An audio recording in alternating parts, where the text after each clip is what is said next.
Elsabe, Anna, Katie en Minky vertrek op 'n girls trip na Sutherland om 'n meteorietstorting te gaan kyk. Maar hulle is almal gryskop tannies wat Elsabe se oorlede man se kar geleen het, al is haar bestuurslisensie en karsleutels eintlik van haar weggevat. Die rolverdeling, Lida Botha, June van Merch, Suzanne Beyers, Teresa Cedras en Jacques Bessinger as Elsabe se seun wat agterna sit, is almal fantasties en prettig op hierdie avontuur.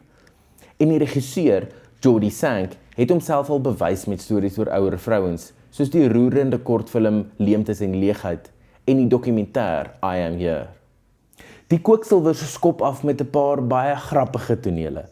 So lig van aard dat ek bietjie bekommerd was dat die fliek as geheel dalk bietjie lig in die broek sou wees. Maar, soos die storie verloop, sien mens meer van wat agter die humor skuil en die ernstiger emosionele konteks steek kop uit. Daar is moeite gedoen om die fliek toeganklik en familievriendelik te maak.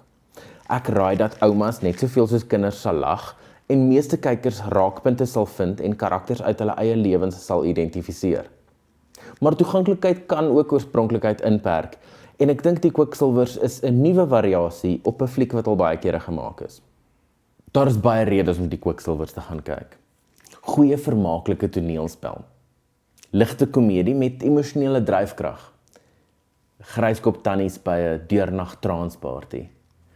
Die fliek is 'n rit vol rebelsheid met liefdevolle samekoms as eindbestemming. Definitief 'n fliek wat jou met 'n glimlag op jou gesig gaan los.